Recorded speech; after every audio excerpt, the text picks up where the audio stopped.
I think I once said a story that I would love to give today because it helps me, give the right mark for what I'm trying to emphasize. One time, we took my daughter for inoculation, immunization.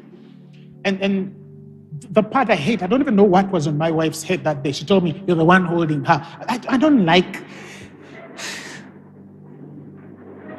bring me a lame man, bring me a blind eye and a deaf ear, but please don't make me hold a baby there pricking it. Like, I hate that thing. That day they handed over the responsibility, apostle. Man up conference. I said, all right, brother, man up, man, man up, come on, man up. I held a kid. So, this nurse just, like she enjoys it. I'm like, oh God. Jabarago bradiga sopra dego.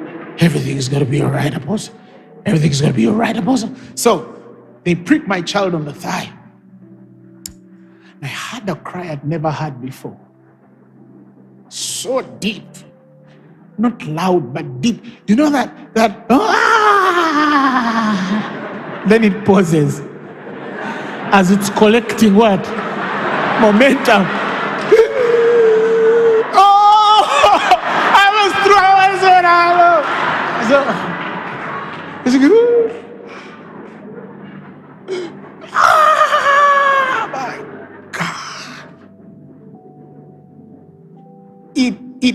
It rent me inside. But I know that was saving her. Of course, some of you are emotional absent. Kafumike was all of us were pricked. It's a big deal. Come on. Do we turn the other side to prick here? I was like, come on, hey. Come on. What's wrong with you, man? Man up. No. Some of you are like that. And I pity your marriages. Some people are emotionally absent. So anyway, at that point, I wanted to take the place of my child. I thought, was there a way I would carry the pain and she carries the immunization? That's every parent understands this. If you're not a parent, you can't. Parents. Have you ever seen your child sick and you say, I wish it would take me instead? Because at that particular point, it doesn't matter. This is you. It's the core. It's something that came out of you. You can't explain it, but that connection you have with your child. I wanted to be pricked, so my child will only carry the other part. I was willing to take that any day. And no parent I know in their right senses would not be willing to sacrifice even their own life any day.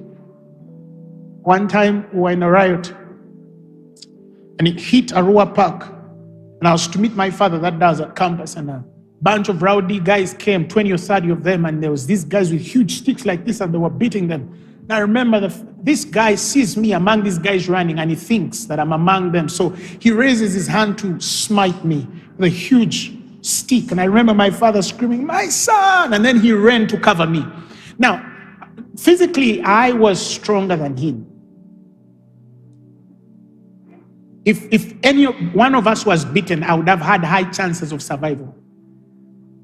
But I was his son. He was willing to put his body to make sure that I'm not harmed. He would think of the consequences later, but he was willing. That's true parenthood. That's why I don't understand a man in this room who has not spoken to your son for 2 years because you misunderstood his mother. I don't get a woman who says, I'm not going to talk to my daughter for 5 years because she messed up. In psychology, we call it parental alienation. Some of you don't know where your wars between the person you dated end, and you extend those wars to their children. And then you're going to deny this woman to see her husband, or her father, this child to see her father. Ask us who counsel people in the room every day. And I'll tell you, the most dysfunctional women I know lacked the pure voice of a father at one point. At least 80%. Either of those who are struggling to settle down.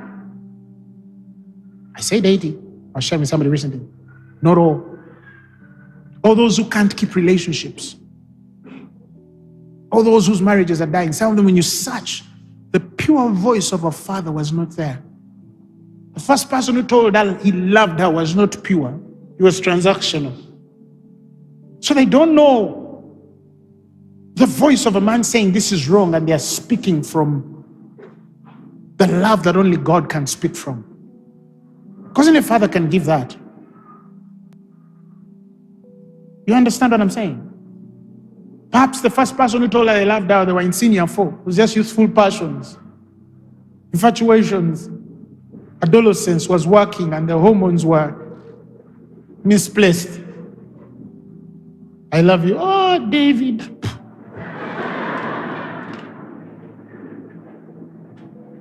The father, so it's either the father wasn't there or he was abusive.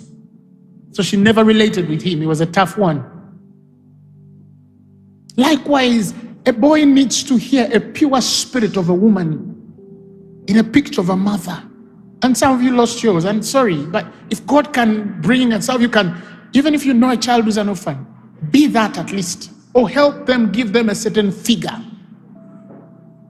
Because I also know many absent men who are dysfunctional in their mind because they don't understand one bit of a woman.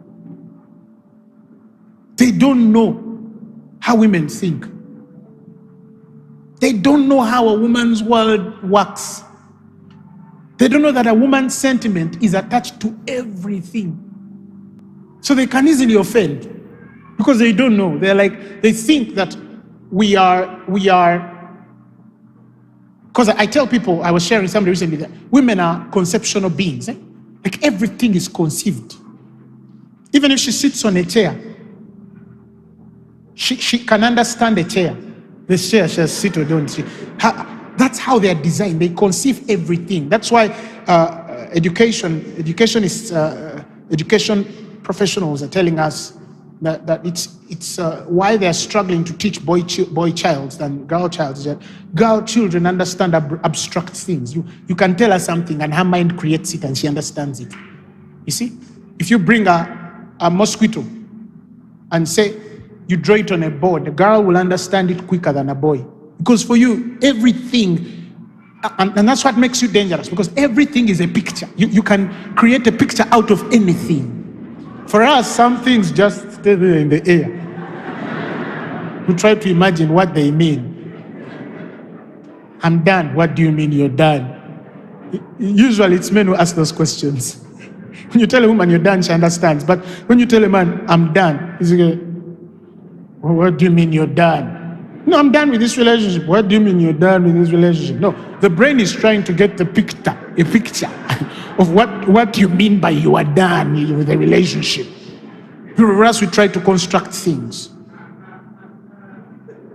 So if he was raised with a woman, he would have a part that sometimes borrows that world to see, okay, this woman is thinking like this because of this. To enter that world and try to meet her where she is to help her. You see what I'm saying? Are you following what I'm saying?